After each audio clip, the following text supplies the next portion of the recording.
to tonight's lecture. Tonight's lecture is the Hebrew language, the DNA of creation. And I'd like to thank TorahAnyTime.org.com for once again taping this lecture and allowing it to be seen by Jews all over the world.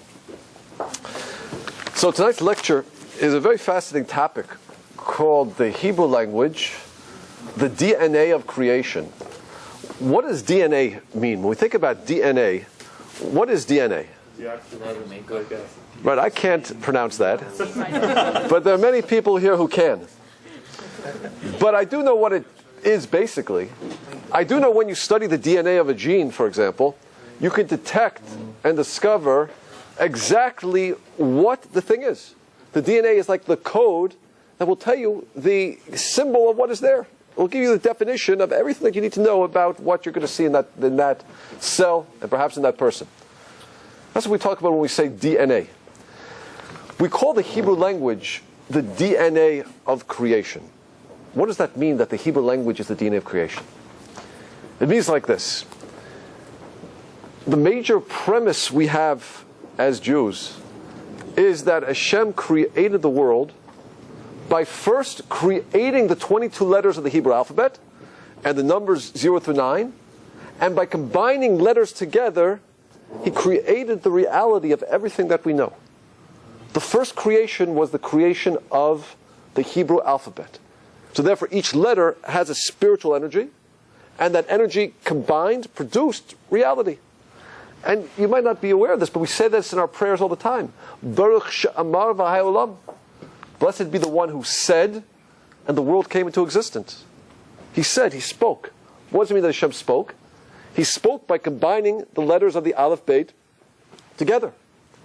Or perhaps when we make a blessing, what do we say? We might say, you drink a glass of water, Baruch atah Hashem, Elokeinu melech haolam. What do we say? Shako, Nihye, Bidvaro, that everything came out through His Dvar, His word. It's not just poetry. Hashem actually created letters and spoke those letters together and created reality. That's what we have. And we see a hint of this actually in the Torah. The first line of the Torah opens up and it says, Bereshit bara Elokim et hashamayim v'et haaretz. In the beginning God created et. The Zohar says that et is Aleph Taf, which means the first creation, Bereshit bara Elokim. In the beginning, God created et. He created the Aleph through Taf. That was the first creation. The creation of the Aleph Beit, of the alphabet. So now this is a very interesting premise, because it means that if we know the meaning of the Aleph Beit, we can know reality. That's what it means. Or, truth of the matter is, even if I didn't know the alphabet, but I knew reality, I knew what something meant, I knew what a chair is, I know what a table is, and I know the particular letters that and what they mean, I would come up with the language myself. That's how specific it is. That's how exact it is. But let me ask you a question. There happens to be one language out there that's very similar, but not exactly the same to Hebrew, to Lashon HaKodesh, the Holy Tongue. What's that language? What did you say? Aramaic. Okay, Aramit is a sister language. It's very much like Hebrew. Greek is a language that does have a root system. Latin also has a very defined root system, but still we haven't hit it. Arabic is Bukhari, no. No, Yiddish definitely not. English for sure not. Armenian, no. Chinese uses symbols, and Hebrew does use symbols. We're going to see in a minute. But it's going to be something a little bit counterintuitive. Egyptian uses hieroglyphics. It's symbolic. But there is a language. It's a little bit of a trick question. Yiddish. Russian, no. The language is the chemical language. The chemical language. For example, if I were to write this formula right here, what does that mean? Water. But it means more than just water, doesn't it? What does it tell me about the property of water? It has 2 hydrogen atoms and 1 oxygen atom. Or if I were to write NaCl, what's that? Salt. But it's more than just salt. You'll be able to tell me that is sodium and that's chloride. Now, there's one difference between the chemical language and the Hebrew language. Why we call hydrogen, hydrogen, oxygen, oxygen, or sodium or chloride, why we choose those names, has nothing to do with the intrinsic nature of those substances. They're just names which we have chosen. The Hebrew language goes deeper, because we're going to see in the Hebrew language that the letter means something by what it means, by its shape, by its numerical value, and other sources we'll talk about in a moment. But we have to understand that all other languages don't work like that. All other languages are symbolic. For example, my socks over here, can't see them, hold the camera. My socks are made of nylon. Why is nylon called nylon? Science majors, pharmacy majors, pharmacists. Why is nylon called nylon? Who can tell me it? Give me a scientific explanation, Emmanuel. Because why? The people that made nylon, they had a company in New York and London. Oh. Very, very smart.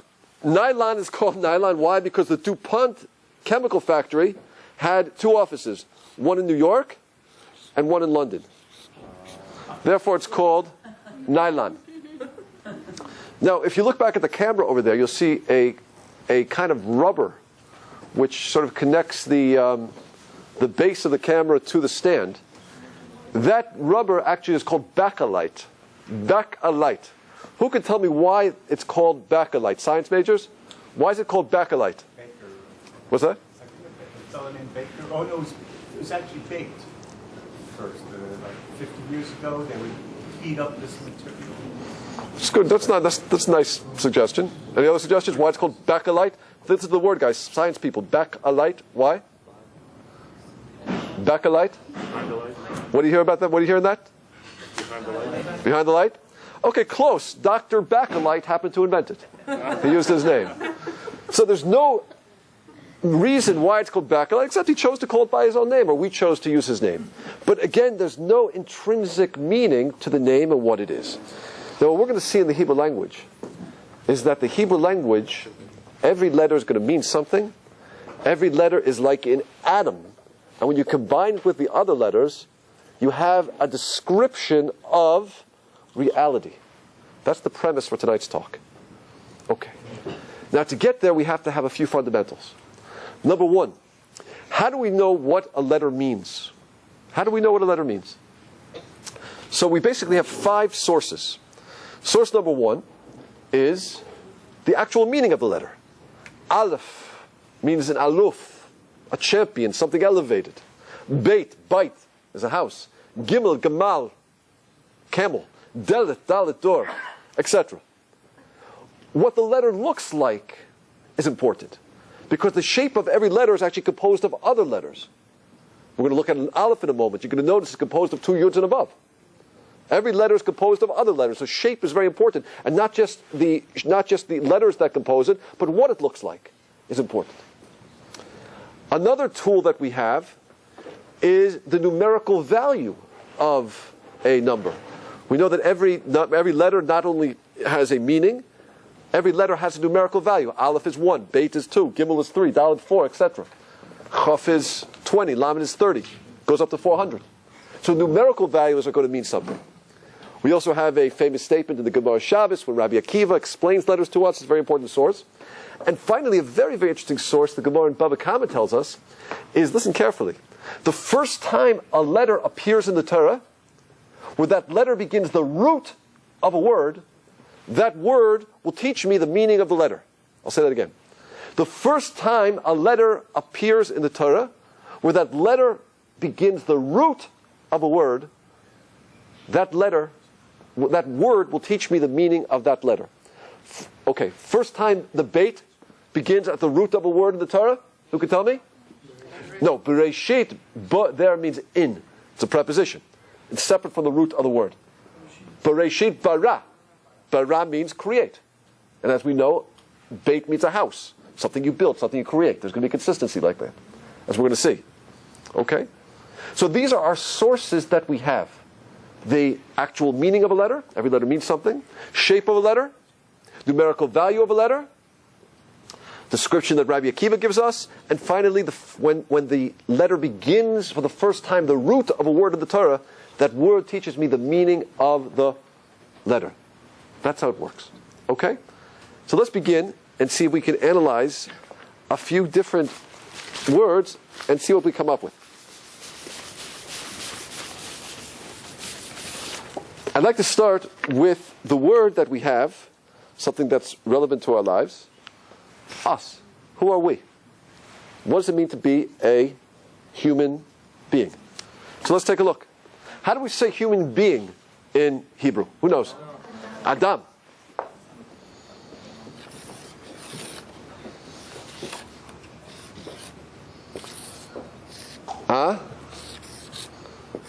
Adam. Now I'm going to say something very interesting. By these three letters, I can tell you the most important things you need to know about who you are. Just like I can analyze H2O, and I can tell you the exact properties of water. How many hydrogen atoms, how many oxygen atoms there are. I can do the same thing with Adam. Let's take a look. We see three letters that compose the human being. That means when God created Adam, He took an Aleph, He took a Dalet, He took a Mem, the spiritual energies of these letters, and He formed a human being. So what do we see? First of all, we see an Aleph. What's interesting about an Aleph? Well, let's take a look at an Aleph for a moment. An Aleph happens to be numerically what? What is Aleph numerically? 1. Good. If I take a look at an Aleph, I notice that it's actually made of 2 letters. I have a Yud, 2 Yuds, and a Vav. Help me along. What's the numerical value of Yud? Aleph, Beit, Gimel, Dalet, Hey, Vav, Zayin, Chet, Tet, Yud. So I have Yud, numerical value of a Vav. Aleph, Beit, Gimel, Dalet, Hey, Vav, 6. That's interesting because that happens to be the same numerical value as this word. Yud, Hey, Vav, Hey. God's name. Yud is 10, Hey is 5, Vav is 6, Hey is 5. You add it together, what do you get? 26.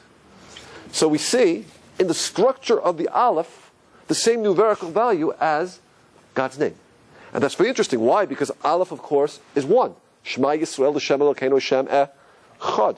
So it makes sense that whenever you see in Aleph, it always has to do with something connecting with the supernal, with the divine, with Hashem. But let's see if it's consistent with all our rules. What is the first time in Aleph begins a root of a word in the Torah? Go with me. Bereshit, bara, Elokim. What does Elokim mean? Means God, Hashem. So we see the consistency. First time begins a word in the Torah. It's an Aleph, it's Elokim. So the Aleph will always be something connected with God. Question, how do you pronounce an Aleph? Pronounce an Aleph for me. Give me the pronunciation of an Aleph. Well, let's see. A Beit is a B, a Gimel is a G, a Dalet is a D. Pronounce an Aleph? That's only if you have a Patak or a Chametz under it. Listen how I pronounce an Aleph. Did you hear it? There's no sound. It's connected with something above this world. Something which you can't get your hands around. Something totally spiritual. Now, it's interesting. It happens to be that if I were to write out the letters Aleph, I'd spell it like this. Aleph, Lamed, Pei. The Aleph is always going to be connected to Hashem and Hashem's oneness. Everything is from Hashem. Hashem Echad. Look at this. Numerical value of Aleph, 1. Numerical value of Lamed, 30. Numerical value of Pei, 80. Somebody added a cross. I'm going to walk around this way. Someone added a cross for me. 80 plus 30 plus 1 is 111. 1, 1, 1. Interesting. Everything going back to the ones, once again. So whenever we have that Aleph, it's going to be something to do with something above this world, something connected with God. That's what the Aleph always represents. And we can even take it a little deeper if you'd like. That if you spell the Aleph this way, it spells Aleph. But let me ask you a question. If Aleph always represents something about God, can we always know everything about God? Or does God always leave something over in our lives which is going to be a mystery, a wonder? True? I mean, we know that everything God does is good. Everything God does is based on love. Everything God does is based on kindness. That's a fundamental of Judaism. We know that. So how do we explain the Holocaust? How do we explain the homicide bombers in Jerusalem? God, I don't understand. It's a wonder to me. In our relationship with God, there's always going to be something which is wondrous, and we're not going to understand it. Guess what? If I spell Aleph backwards, you know what it spells? Let me spell it backwards for you. It's going to be tough today. I'm going to go back and forth. If I spell it backwards, it spells this word, Pella. What does Pella mean, Israelis? Pella. What does Pella mean? Wonderful. It's a wonder. A wonder. So we see in the letter Aleph itself, in the three letters, a description of what God's relationship to us is like as well. He is one, 100%. But there's always going to be an aspect about a Pella, something we're not going to understand. Okay? So this is a foundation. Whenever we see Aleph, Aleph is always going to relate to Hashem.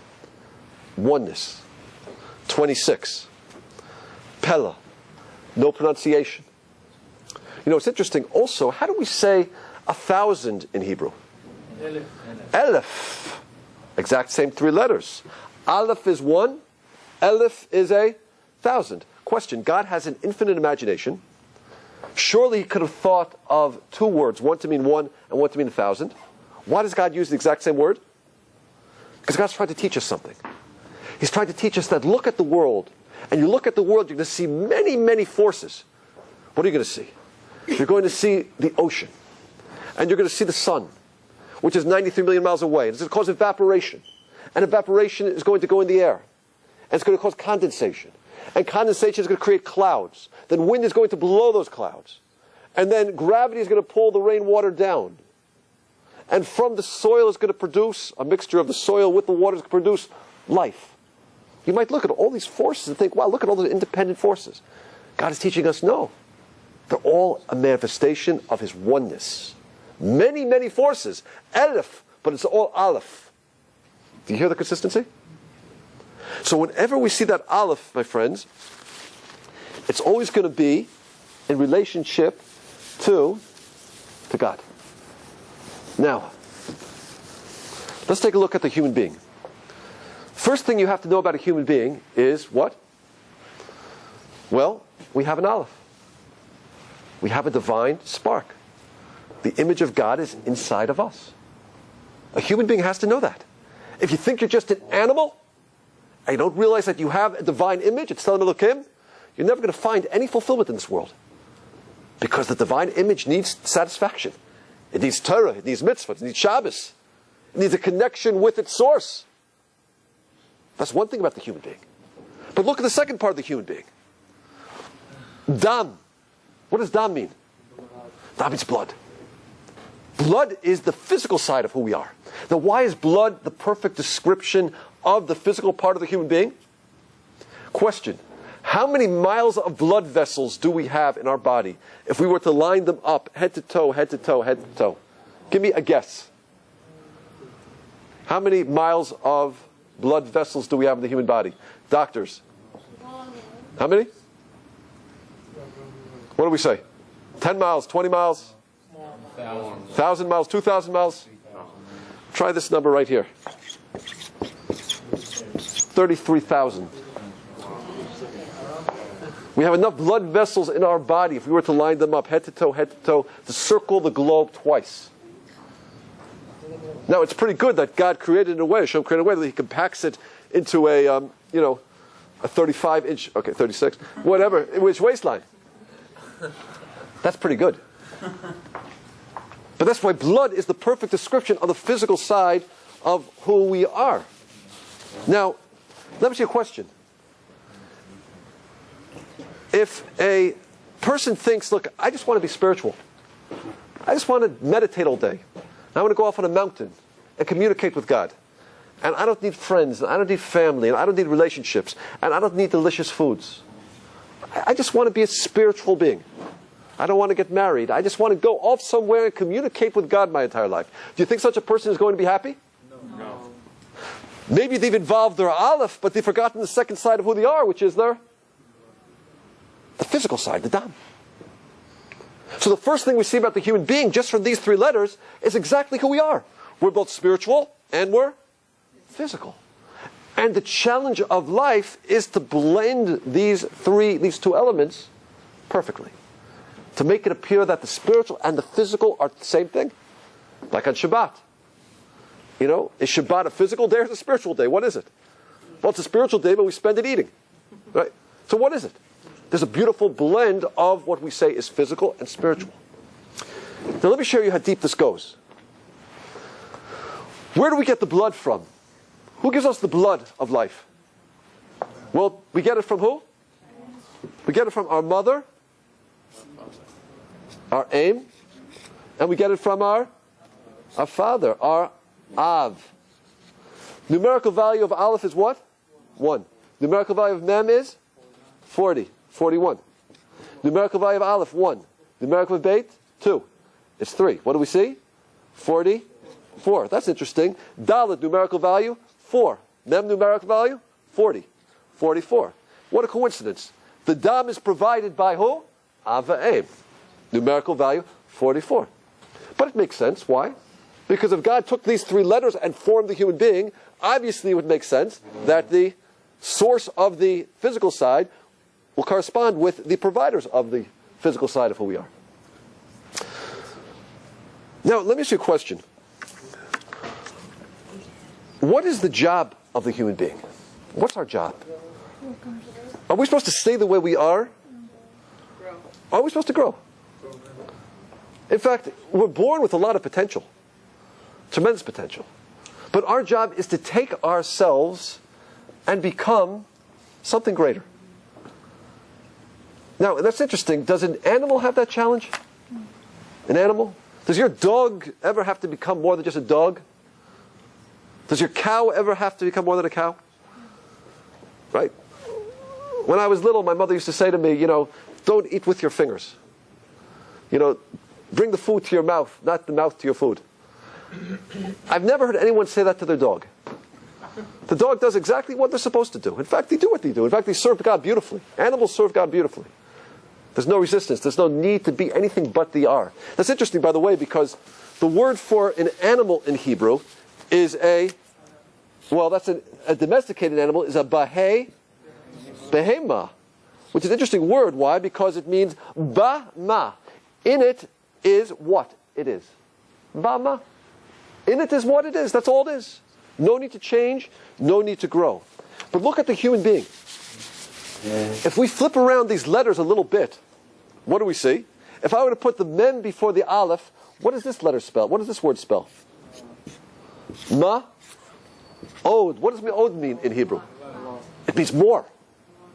The job of the human being is to become Ma'od, more. The human being is created in potential.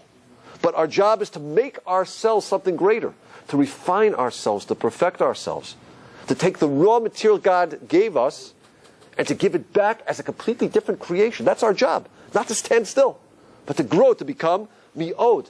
Now look how beautifully God expresses this. God created man from what?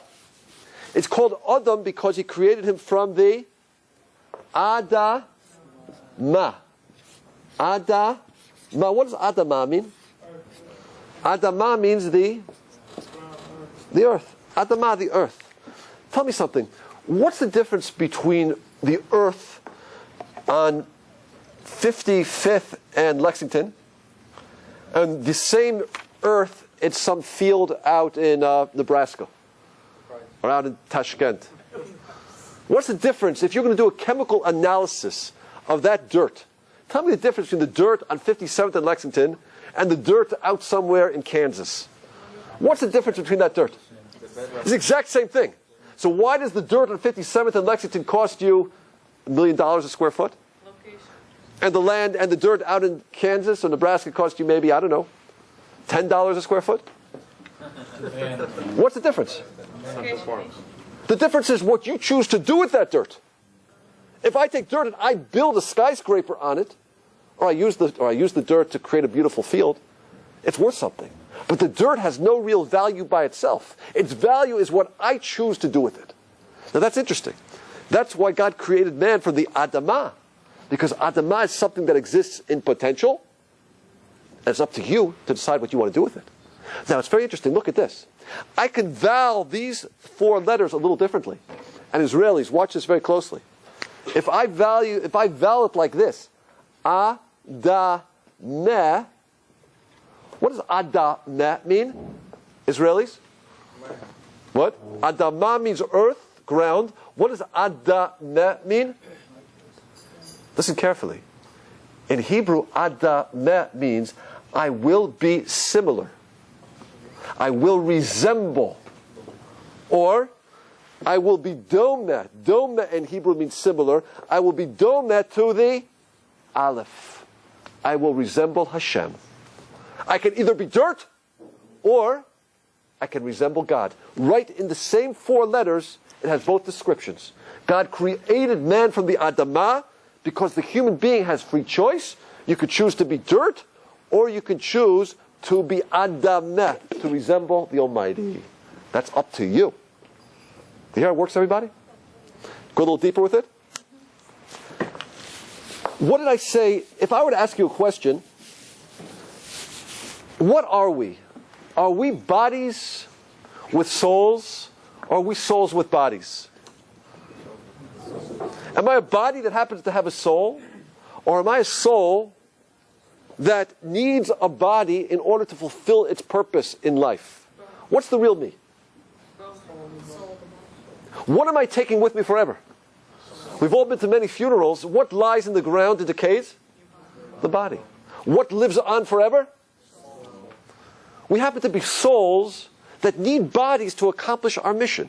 The soul comes here for a specific purpose, to become greater, to give God back something more than He gave us, and thereby be worthy of the reward God wants to give us forever. But in order to fulfill that mission, I need a body. I have a body that has temptations and challenges, and passions and drives, and fights with my soul all the time. So that's what I need the body for. But the real me is what? Is the soul. True? That's the real me. Is the soul. Now let me show you something so beautiful about the word Adam. What did we say is the name for God? What's the name for God we use all the time? Well, don't say it, but I'm going to write it out. Yud,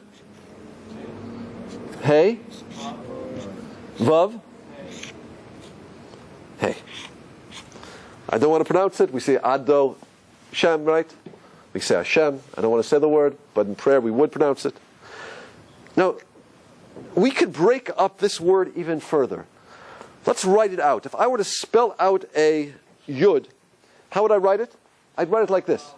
I'd write Yud, Vav, Dalet. If I were to spell out a Hey, I would write it like this. Hey, Aleph. If I were to write a Vav, I'd write it like this. Vav, Aleph, Vav. If I were to write a Hey, I'd write it like this. Hey, Aleph. Okay. Yud, Hey, Vav, Hey. I'm just spelling out the letter. That's the way you spell these letters. Now let's do a little numerical analysis of this, everybody. Yud is what? 10. Vav is what? 6. Dalet is what? Together it is 20. Hey is what? 5. Aleph is 6. Vav is what? 6. Aleph, Vav, together is 12 plus 1 is 13. Hey, 5. Aleph, 6. Add this together for me. 45. Now that's interesting. You know why? Let's take a look over here. Dalet is 4. Mem is 40. Aleph is? What's the numerical value of man? 45, which happens to be the exact same numerical value of God's name spelled out. What is the essence of the human being? The physical of who we are, or the fact that we're created in the image of God? Coincidence or design? Nice coincidence, isn't that? Do you hear that? Yud, Hey, Vav, Hey spelled out is 45. The exact numerical value of human being. Because the real me is the fact that God is inside me. That's what it means to have a neshama. But let me take you a little deeper if you haven't been impressed yet. What makes us different than the animals? What really makes us different than the animal kingdom? What? Well, I'm going to tell you what makes us different. What makes us different from the animal kingdom is that we can have a relationship with the Almighty. A real relationship. An animal can't. An animal does the will of God, but there's no real relationship. An animal's like a robot in many ways. It will always do what's programmed to do, what's innate, what's instinctive. The human being can have a real relationship with God. Why? Because we choose to have that relationship. We could choose to ignore God, or we could choose to bring God into our lives. That's up to me. And that's a relationship. A relationship is something that you have to choose, and you have to nurture, and you have to develop. We have a vehicle through which we nurture that relationship 3 times a day. What's that called? It's called prayer. In Hebrew, we call it tefillah, or the verb is lehit palel. Now, it's a very interesting word, lehit palel. I'll write it out. Mit palel, the human being is mit palel. Can everybody read that? Mit palel means to be in a state of prayer, but it means more than that. Pilel in Hebrew actually means a judge. In fact, what we're doing when we're praying is we are judging ourselves. We're becoming before Hashem, and we're asking God for our needs in life, but as we ask, we're really asking, why do I need it? Hashem, I need money. So if I'm asking this to God, I have to ask myself, well, why do I need money? Do I need money because I want to buy the 2009 BMW? Right? Like Roman has over here? Or do I daven for money because I want an expansion to my house because I want more guests? As I come before God, I have to judge, what's my motivation? What am I doing with my life? Where am I going? If I'm asking for things, it's silly if I'm asking for silly things. So prayer is the opportunity to come before the Almighty, to ask before the Almighty, to judge myself and to build that relationship. And that's what makes us human. And that's what allows us to be that allows us to have the deepest relationship we can have in this world, which is a relationship with God. And that's what makes the human being special, different, and a totally different creature. So let me ask you a question, everybody. The whole premise of tonight's lecture is that when God created reality, He took the Aleph Beit, the spiritual energies of the Aleph Beit, of the letters, and He formed them. So here's my question to you. God formed the human being by combining an Aleph, a Dalet, and a Mem. Now, if what really makes me human is that I can have a relationship with God through prayer, mitpalel means prayer, mitpalel, tefillah. Where do I see mitpalel, that I have a relationship with God through my prayer? Where do I see it in these 3 letters? And if I can't show it to you, I haven't proved anything to you. Because my whole premise tonight, the premise of the Torah, is a premise that says this is the DNA of creation. I can analyze the DNA and tell you exactly what's before me. I have to be able to analyze these 3 letters and tell you everything that you have to know which is essential about the human being. And I think we've succeeded so far, right? We've seen that the Yud Hey Vav Hey is in there, it's 45. We've seen the Aleph, we've seen the Dam, we've seen Dalet Mem relates to the gematria of parents.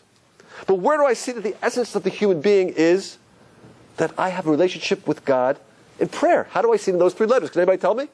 And if I can't tell you, I failed tonight. Can anybody tell me? Please help me, because I don't want to fail. Where do I see mitpalel, prayer, in these 3 letters? Can somebody tell me that? Please help me. Somebody. Manual. Somebody. The Mem? Doesn't do it. Watch this, everybody. If I'm going to write these 3 letters out, watch what happens. I'm going to write the letters out. Aleph. Dalet.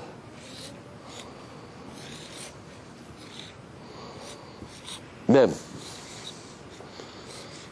Okay? Aleph, Dalet, Mem. If I were to write these 3 letters, Aleph, Dalet, Mem, that's how you spell them.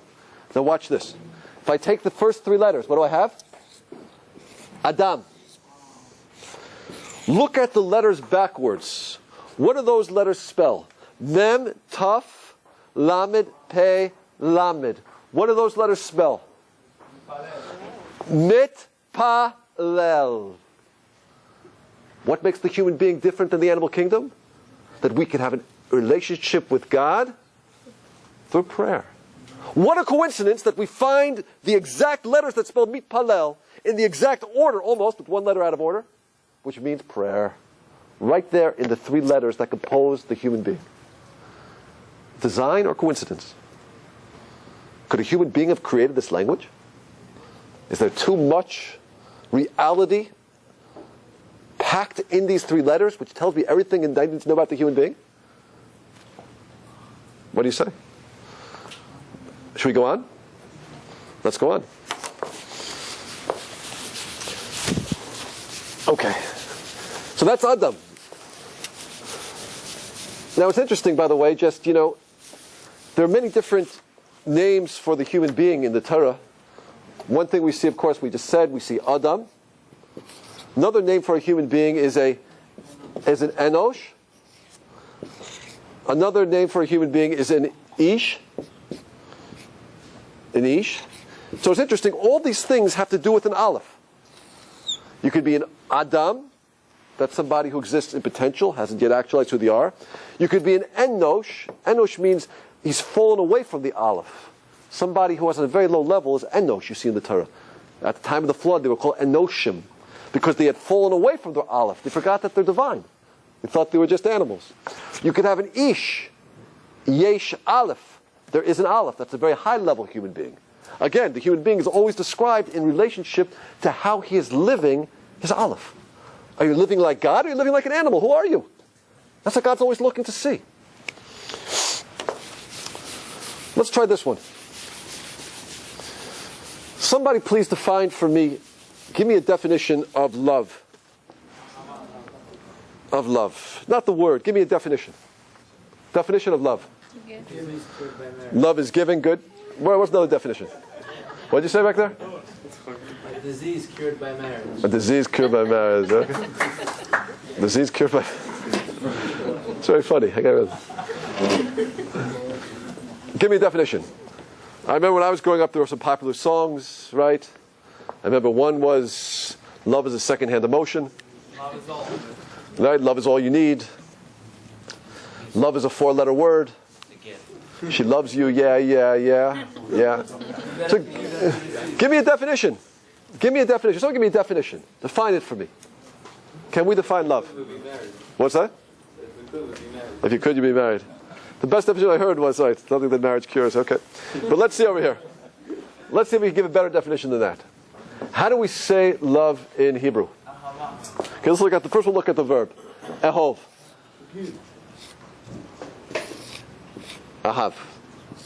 These three letters are the three letters that Hashem used to create the reality called love. Now let's see if we can understand it. In English, we say very interesting things. For example, we say, I love fish. When a person says he loves fish, what does that mean? He loves fish. Right, he loves the taste of broiled fish flesh going down his throat. He doesn't love fish, does he? He loves himself. If a person really loves the fish, what should he do? He should throw it back. So when we use the word love, it really means I love me. That's a very interesting definition, right? Now, it's interesting. Perhaps the Torah wants us to define this concept completely differently. And we might have to turn our heads around for this. Watch the way it works. Let's do a little numerical value, numerical analysis. Aleph. What's the number Aleph? Aleph is 1. Let's skip the Hey. Beit? 2. Now we said that letters not only have numbers, numerical signs, they also have meanings. Aleph, we know, is aluf, something elevated, champion, Hashem. Beit, bite. Gimel, a camel. Dalet, dalet, door. Hey. What does the letter Hey mean? Well, let's see. Let's use our sources. Where is the first time that a Hey begins the root of a word in the Torah, where that root actually is a strong word? Where is that? Can anyone tell me? It's a little difficult because we see it in the beginning of Genesis in a few different ways. One is as a hey is a definite article, I say, like hakiseh al shulchan, that's the. But the first time we see it at the begin of a root of a strong verb is way deep into the book of Genesis in Parshas Vayigash, when the brothers are down in Egypt, and Yosef turns to his servants and he says to the servants, listen carefully, hey lechem ochel. Hey lechem ochel. He uses it like this. The Torah says, hey. Hey lechem ochel. And you look at the Aramaic translation on the side, it says hav, which means give. It means give. The letter hey actually means give. Now that's interesting. So look what love is. What's love? When one gives to two. What's love? Love is a function or a product of giving to somebody else. When we say, I love fish, I don't love the fish, I love me. Love means that I'm willing to give to somebody else. And the more you give, the more you love. And that's why the Torah tells us that a mother will love a child more than the child loves the mother. Because who gives more? The child or the mother? The mother spends many, many years and nights giving. A child spends many years, many nights taking. A parent will love a child more than the child loves a parent. Because the more you give, the more you love. When one gives to the other becomes you, and you love. So love isn't just an emotion. Love actually is the process of being in a state of giving. When you're in that state of giving, you will start to identify so completely with the other that you'll feel like that other is you. And that's why, yeah, bro? Is there another word for love? For like when you say, I love fish, we don't use that? You don't say, well, you don't say, hey, dog, it doesn't mean anything. But what do you say? You said, what would I say? Dog toemli. Tastes good to me. To me. Right? But not that I love it. I love me. That's what love is. Love, from God's definition, is completely the opposite of the way we use it in English. Now it's interesting, by the way, if I were just to add one more letter here, I would have ahava. Ahava is the noun, which means love. If I do a little numerical analysis, what do I see? Aleph is 1, Hey is 5, Bet is 2. What do I get? 13. That's interesting because that's the same numerical value as this word, which is echad. Echad in Hebrew means Hashem echad. Hashem is 1. Aleph is 1. Chet is 8. Dal is 4. It's 13. Why? Because what's love? When you become me. When I give so much to you that I can't separate between me and you, and therefore I see you as a part of me. I love you. We're one. That's what it is. That's why it says in the Torah, V'ahavta l'recha kamocha. Love another like yourself. Really, the only love you can have is self-love. But the way I'm going to love you is I'm going to make you part of me. Then I'm going to love you. I'm going to make you one with me. Ahava is 13, Echad is 13. If you can be part of me, I'll love you. But the way you're going to be part of me is only if I invest in you through giving. That's what it is. If you don't give, there's no love. But let's take it a little deeper, if that's not deep enough. We'll go a little deeper with it. Let me ask everybody a question over here. What do you think generates, what type of gift do you think generates a deeper connection, a deeper bond in marriage? The gift of the house in Great Neck, the Lexus, the vacation home in the Caribbean, or a word of Torah, a home where together you're able to keep Shabbat, a compliment, a song that you might sing together on Shabbat. What do you think builds the bond deeper? Just giving something physical or giving something which we call spiritual? What do you think? But don't tell me. Analyze it from these three letters. Tell me the answer from these three letters. Don't guess it. Analyze it from these three letters. So something I said? Was something I said? Was something I said? People are so sensitive. You got to be so careful. Okay. So, what? Just tell me from these three letters. What do I What builds the bond deeper? Giving something spiritual or giving something physical? I know you know what it is. You've been to enough Emmett lectures. But tell me from an analysis. I don't want you to tell me. I want you to tell me from these three letters. What's the answer? Can you spell it out? It's simpler than that. This one's even simpler. There's the word home in it. If you spell it out. Interesting. Okay, a little deeper. Just much simpler. What do we say hey means? It means give. When you give the other an aleph. What's an aleph? What do we say aleph is?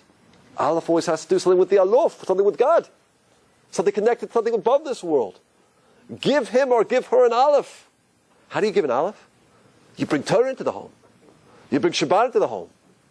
You tell the person about their aleph. Oh, you have such beautiful qualities. You're such a giver. You're so generous. You're so kind. I didn't know how selfless you are. You make them appreciate their aleph. Give them their aleph. Remind them of what their aleph is, the spiritual side of who they are. Oh, that really builds the relationship.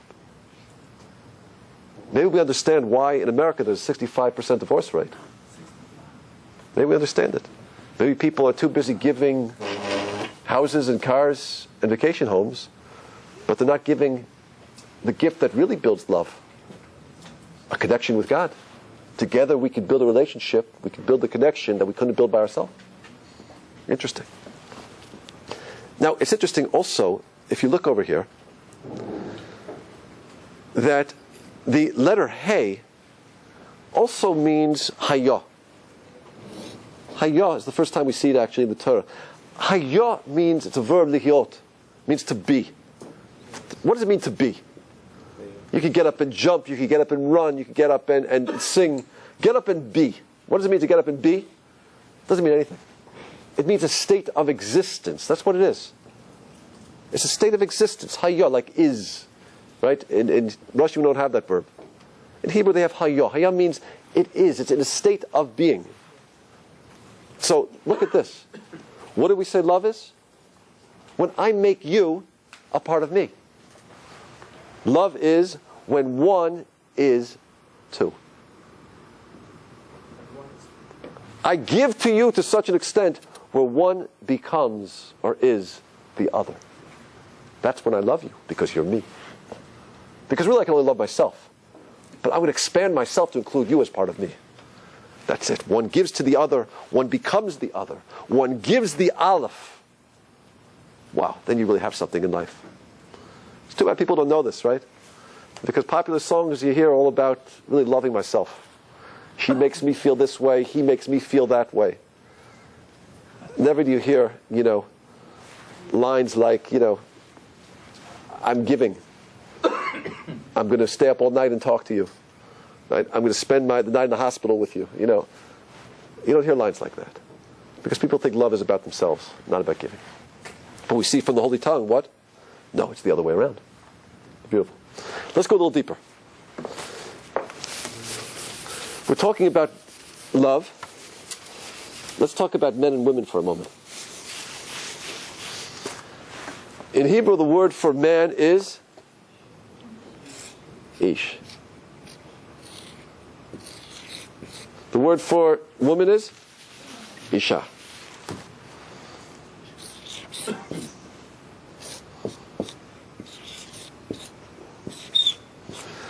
What's the letter the man has that a woman doesn't have? He has a yud. The letter the woman has that a man doesn't have is a hey. Yud, hey together we know is one of the names of God. So what do we see in marriage? A man can bring his yud, a woman can bring her hey, and together they can bring God in. If the goal of the marriage is that I'm going to bring my connection with God that only I can have as a man, and you're going to bring your connection with God that only you can bring and provide as a woman, wow, we really have something new. We can have a unity with God like we couldn't have by ourselves. What a beautiful state of existence. But look at this. If people say, look, let's get married, but who needs God? I just want to live a life of pleasure. I want to live a life of money. I want to live a life about me and us and just do what we want to do. Who needs God in the picture? Forget Shabbat, forget Kashrut, forget Tarat HaMishpacha, forget it all. It's all about us and me. I'll do whatever I want to do. Look what we're left with. What does Aish mean? Fire. You see, double fire. What does fire do when it's in touch with another fire? Explosion. Conflagration. Maybe we understand again why there's 65% divorce rate.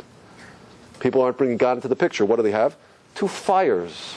Two selfish human beings that just want things for themselves. They'll burn up. And they burn out. And they're gone. Now, it's interesting that a man's letter happens to be, in this combination, happens to be a yud. A woman's letter is a hey. Tells us something a little bit about men and women as well. A man's letter is a yud. If you notice a yud happens to be the smallest letter in the Hebrew alphabet. It doesn't touch the top of the line. It doesn't touch the bottom of the line. It just hangs there in space. Yud always represents the idea of a thought. An idea. Like a thought. It hangs there. It doesn't touch the top, the bottom. It just hangs. Numerically, Yud is 10. That's interesting. Why? Because 0 through 9 are all natural, meaning we have a symbol that describes them. Once we get to 10, we have to use our minds, so to speak, to construct it.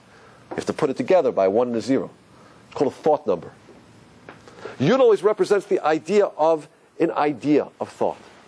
Now, gentlemen, the vision of a man in this world is to be in thought. That's why men have a greater mitzvah to learn Torah. They have to reach up, so to speak, and bring ideas down. They have to spend time learning the theoretical aspects of Torah, of halakha, of law. They have to sort of reach up and pull ideas down. That's why a man's tefillin goes above his head. It's the idea that I want to connect my head, so to speak, up further and kind of draw ideas down. That's a man's vision. A woman's vision is different. A woman's vision is to be a hay. Now it's interesting. If you look at a hay is really composed of two letters. It's a dalet with a yud inside of it. Dalet in Hebrew, in the language, means delet, it means a door. It's the first letter that starts expressing itself in 4 directions: north, south, east, west. It's actually always the symbol of the physical world. The dalet's always a symbol of the physical world, 4 directions. And that's why it means delet, dalet, door. Why is a door the perfect description of the physical world? Is this world the end, or is this the world the doorway to something else? You know, when you go to a funeral sometimes, people will say, this isn't the end. The grave isn't the end, the grave is the beginning, the grave is the doorway. This world is a doorway to another world. It's a pruz door le'olam haba, we say. That's why we make a big deal about doorways. What mitzvah do we do on every doorway in our house? Mezuzah. Because we want to remember, every time I go through my doorway, it's a delet, it's the physical world. This world is something which is, this world is a doorway. I'm going somewhere. A door is only there to lead me somewhere. A door is not an end in itself, is it? A door without a room is meaningless. The physical world is a dalet. It's a door. Now look at a hay. A hay contains a dalet and a yud. And what does that mean? First of all, how do you say hand in Hebrew? Yad. What 2 letters are there? Yud and dalet. That's interesting. What did I say yud represents? Yud represents an idea. What did I say dalet represents? Something physical, the physical world. What does a hand do? It opens the door. It takes an idea and it brings it out into the world. Right? It takes an idea, it brings it out into the world. That's what a yad does. Perfect description. Now look what a woman is. A woman is she's a hay. A woman is this over here. She's a hay. She's a daled that contains a yud. That's a hay. A daled with a yud. What's a woman's job? A woman's role in a sort of a cosmic sense is that she's supposed to take a man's idea and make it real in the world. Like in procreation. A man provides an idea, the seed. A woman takes that seed and expresses it out into the world. Which is more important? The idea or the expression into the world? Well, if you don't have an idea, you don't have an expression. If you don't have expression, the idea is meaningless. Obviously, they're both equally important. But a man's vision is the yud. A woman's vision is to be that, hey, to be out there in the world, express the idea out in the world. If a man's job might be to learn the theoretical concept of Shabbos, a woman's vision might be to make that idea so real in the world that I could touch it. There's a home, there's a feeling, there's a taste, there's a smell. You could go into this house and you feel holiness. That's a woman's world. Here it works so beautifully in combination. So a man has a yud, a woman has a hey. They combine it, they have God. Let me ask you another question. Let's go a little further in men and women. There's another letter that represents a man in terms of his relationship in marriage. You know what that letter is? It's this letter here. It's called Zion. Zion. Zion. Did I make that wrong? A Zion. A Zion is a male letter. Let me explain why. A male letter in marriage. What does Zion mean? It means zan. Zan in Hebrew means to provide, to nourish. A man's job, maybe historically or maybe even today, is to go out into the world and make sure the family has food. Lazun. Zan et ha'olam kulo b'tuvo. A man provides the food. He's zan. He's a Zion. That's a man's vision. Interesting, the first time a Zion appears in the Torah, guess what word it happens to be? It's this word right here. Zerah. What does zerah mean? Seed. First time you see a Zion in the Torah. Seed. Zerah. Who provides the seed of creation? The man. True. Zion is the male letter. What's the female letter in marriage? You know what it is? It's this letter right here. A gimel. Now why a gimel? Gimel actually means gamal, it means camel. Gomel means to give. Gimel means to take your child and stop the child nursing, to wean the child. So let me ask you a question. What's the connection to those three ideas? Gamal, which is a camel. Gamal, which is to give. And Gimel, which means to stop a child from nursing, to stop giving. So here's my question. God, you have an infinite imagination. You could have come up with three different words. Camel, give, wean off from giving. Why does God use the exact same word, which actually what a gimel means? It actually looks supposed to look like a camel, I think, as they say, right? You know? Not bad. Okay. Why is the exact word that means three things? It means a camel, it means to give, and it means to stop giving. What do the three have in common? Anything? Well, let's just take it the giving aspect. Gamal means to give. Gimel means to stop giving. God, you have an infinite imagination. What are you doing to me? Give me two separate words. Why is it the same word? Let me ask you a question. What's the greatest kindness you can do for somebody? Is giving the greatest kindness you could always do? No. If I'm helping my little 4-year-old ride his bicycle, what am I going to do? I'm going to run behind him to make sure he doesn't fall. I want to get him off those training wheels on a two-wheeler. I'm going to run behind him and make sure he doesn't fall. Am I giving? Yes or no? Am I giving? Yes. If I see my 17-year-old on a bicycle and I run behind her to make sure she doesn't fall, am I giving or am I setting the stage for future psychotherapy? What am I doing? Because you know what the purpose of giving is? The purpose of giving is to give to the point where the person doesn't need you anymore. To create independence. I want to give to the point where I can give the real gift. You don't need me. I've stopped giving. Real giving is to create an independent person. And that's why the Rambam says it so beautifully. The highest form of charity is what? Is to set somebody up in a business. To give where they don't need you anymore. So now we understand why the word gimel, it means to give, and gimel means to stop giving. Because that is the highest form of charity. And that's why if I write out the word gimel, by the way, I'd write it out like this. Gimel, mem, lamed. Which is very interesting because I said, what did I say gimel means? Gimel means to give. Mal in Hebrew means to, like milah, to cut off. Milah, mal. Give to the point where you can cut off from giving. That's real giving. Create independence. Here it works. Very beautiful. You see the consistency? So Gimel is a female letter. Because the job of a woman is, the job of a mother is to give and give and give. Man provides the zerah, the seed. The woman then gives and gives and gives, but gives in order until you can cut off from giving, to create independence. Now let me ask you a question. How do you say a married couple in Hebrew? Well, there's one more letter you need to know. There's a letter in Hebrew which is the letter of connection. It's called a vav. It means a hook. It looks like a hook, doesn't it? First time you see it in the Torah, as part of a root word. Vavei ha-mishkan. The curtains, the hooks of the Mishkan. The hooks. Does it look like a hook? Vav in Hebrew means and. It's conjunctive, it's connective. So when vav always means to connect two things together. Vav, it's a hook.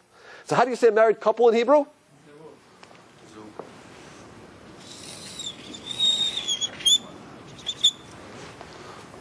Zug. A Zion connected to a Gimel. Married couple. Design or coincidence? What do we have? Design. Looks like design to me.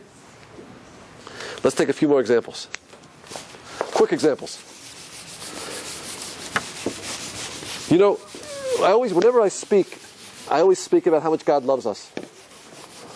One time I was speaking about God's love, and a little lady in the back of the audience, she raised her hand and she said, Rabbi, love, love, love. You sound like one of those missionaries in the subway. Enough of this love already. And I said, well, you know, God's love is our message. It's not their message, it's our message. But let me ask you a question. When I say the word punishment, does that make you feel connected to God or distant from God? God's punishment makes you have that warm, fuzzy feeling how much God loves you? Or do you feel kind of, I'd rather stay a little bit away? Which one? Second one. Now, this is an example of how the English language destroys the meaning of really what's happening. What's the word for love in Hebrew? Excuse me, the word for punishment in Hebrew? Onish.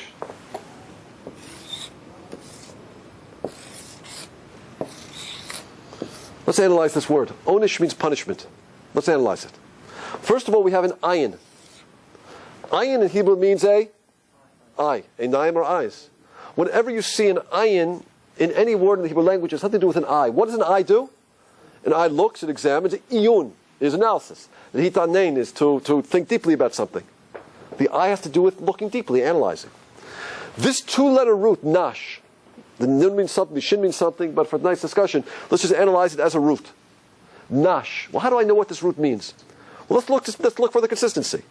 Let's try to discover this root in other words in the Hebrew language. Well, let's see. We have a root. We have a word, nesher. What's a nesher? A nesher is an eagle. Why is it called a nesher? Because nash actually means to fall off. Nash resh. Resh means rosh, head. Why is it called a bald eagle? It was born with a feather, and the feather fell off. Something fell off from the head. We have another word, nisher in Hebrew. Nisher means to take a sheep and shear it. That means to cause the wool to nash, to fall off. Another word we have is nashel. Nashel in Hebrew means, for example, in the Torah it says you take an axe. You take the axe back like this, and the axe head falls back and kills somebody. It's called nashel hagarzan, the falling back of the axe. Nun shin together always means when something falls back or falls off. So let's analyze the word punishment. What did I say ayin meant? To look with your eye, to see, to perceive, to analyze. What did I say nun shin always means? To fall back. So what's an onish? What's a punishment? God brings pain in our life sometimes in order that we should look and perceive that we've fallen. You've fallen. Get up. Wake up. You're on the wrong path in life. You're going after money. You're going after materialism. You forgot this world doesn't mean to get you somewhere. It's not bringing pain. It's not because I have any desire to have retribution, to cause you pain. I have a desire to cause you punishment, whatever that means. Because I love you. Look deeply that you've fallen. Is that a manifestation of God's distance or His love? That's a manifestation of what? Of love. It's like you're teaching a class. If you have a really good student and the student falls asleep on you, what do? Gotta wake up. I really want you to know this material because I care about you because you have potential. Ayin, look deeply. Nash, that you've fallen. Pain we experience in life is a manifestation of God's love. Do you hear how it rings so differently when you analyze it under the language, under the microscope of the Hebrew language? When you say it in English, it doesn't ring at all, does it? Punishment. You say onish, it's a completely different philosophical meaning. It also has nash, punishment. Oh, punishment, very good. That's true. We could find traits of every of the Hebrew in every language. Because when God created the world, right, He created the Hebrew language. At the time up to the flood, there was only one language. It was Hebrew. Excuse me, the time of the Tower of Babel. After the Tower of Babel, what God did was He mixed up the Hebrew language and created 70 other languages. So English is mixed up Hebrew, right? Spanish is mixed up Hebrew. Russian is mixed up Hebrew. Bukharian for sure is mixed up Hebrew, right? But I can give you just one quick example of what that means. How do you say snake in Hebrew? Nachash. It's interesting. If God mixed up these three letters and created the English language, look at what He might have done. He puts the shin first, the nun in the middle, and the chet at the end, and you just pronounce it a little differently. What do you see? Se-nech. Snake. Interesting. We could give you many, many examples of that. How everything came from the Hebrew language. Everything. Ooh. So let me just give you a few quick ideas. We're getting close to the end over here. Interesting. How do you say sin in Hebrew? A sin. Sin is this. Chet. Chet. Which letter is silent? Oh, that's interesting, isn't it? What do we say an aleph represents? Hashem. When does a person sin? When they forget about God. Oh, God is silent. I don't hear God here anymore. I forgot about God. That's the cause of sin. The more you're focused on Hashem, I can't sin. Look, the chet, the aleph is silent. That's interesting. How do you say anger in Hebrew? Kas.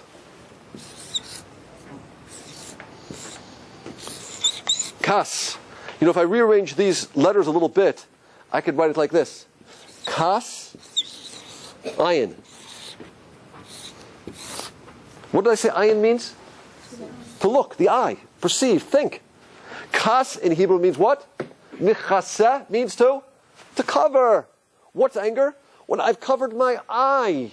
I'm not thinking anymore. Wait a minute. If God is actively involved in every movement of my life, if everything that happens to me is directly from Hashem, why am I getting so upset at the guy who cut me off in traffic?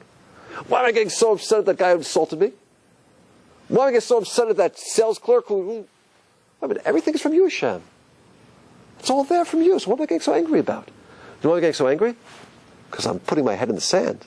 I'm not looking, I'm not thinking that everything is from God. I'm kas ayin, I'm covering my thoughts, my eyes. That's what anger is. I'm not thinking. The more I realize everything's from Hashem, I won't get angry.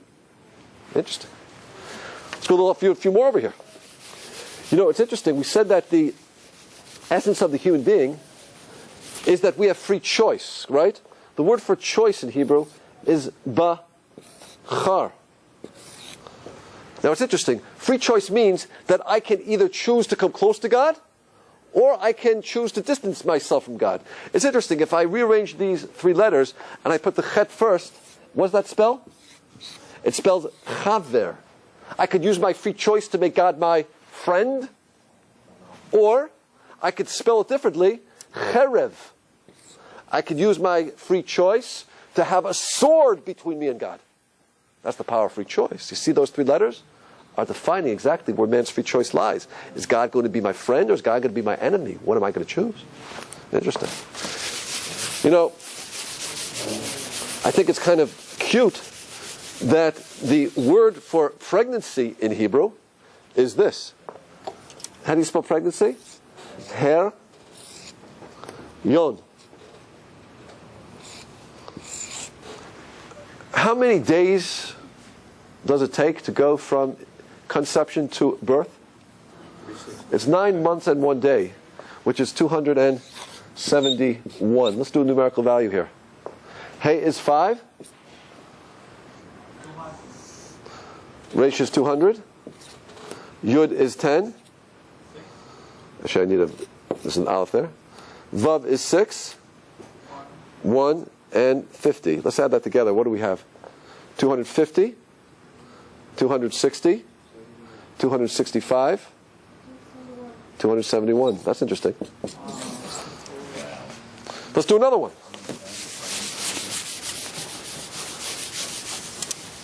This is a cute one. The word for snow in Hebrew is shelig. What is shelig? What is snow? Well, snow is water molecules that actually contract, right? The water molecules that are like thin and spread out like this. I think I'm saying it right, science major, so I am helping along. That they are thin, the water is like kind of, the molecules are separate. And what happens is as they freeze, they become contracting, more dense and closer together. Am I saying it right? Am I saying it correctly? That's interesting, because look at these three numbers. Shin is what? 300. Lamed is 30. Gimel is 3. What do we see? A contraction. Going from something large to something small. Okay, cute. Cute. Okay, let's keep going.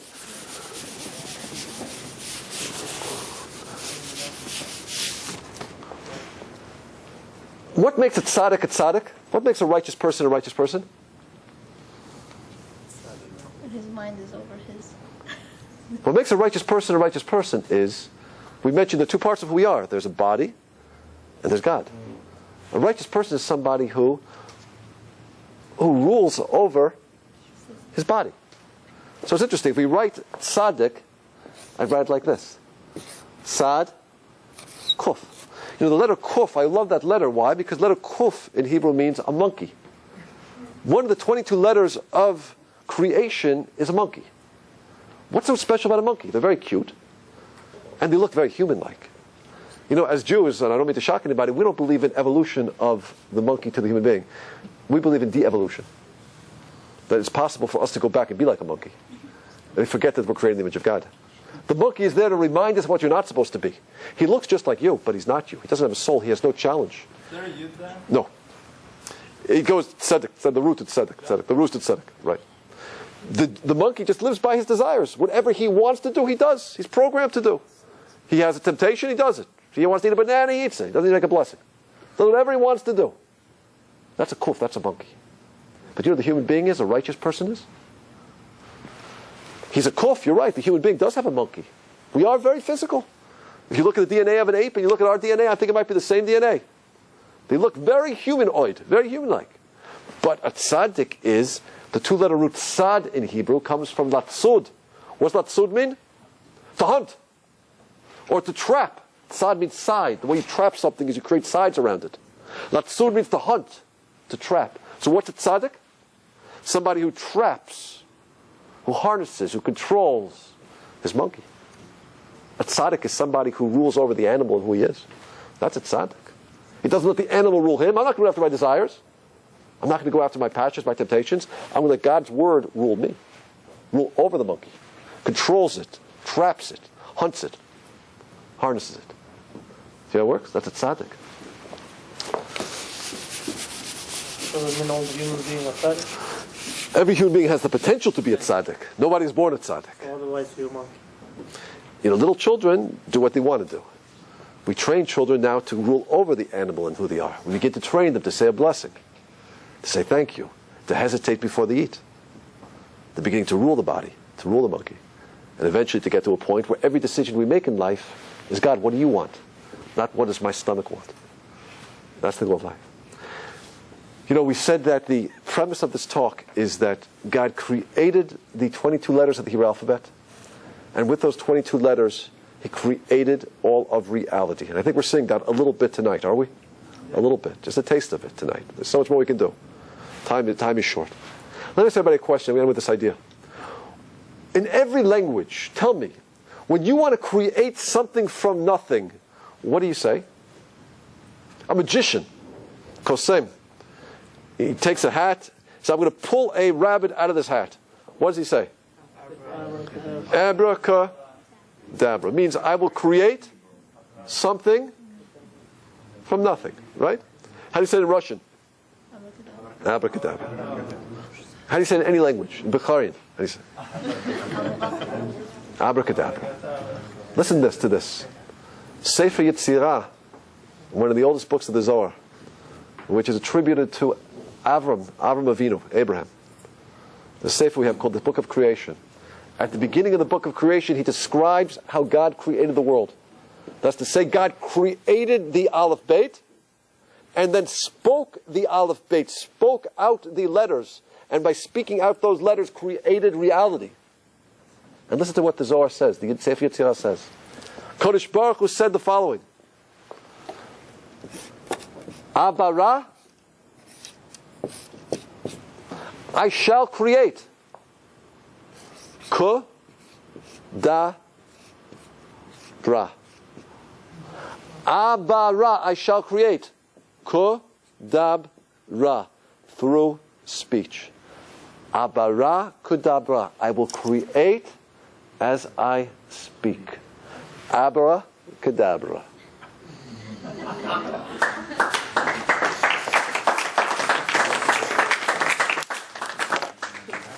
Friends, I think we saw something tonight. You know, if we're looking for divine authorship in this world, to see that there is a creator, that there's a language that could not have been created by the human being, I think we found it tonight.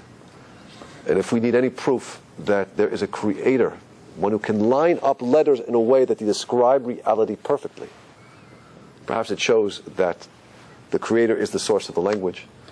And if the creator is the source of the language, he's the creator and the source of it all. If we need proof for the existence of God, perhaps we need to look no further than the Hebrew language itself. And that's a gift that we have as the Jewish people. Thank you for listening, everybody. I enjoyed speaking.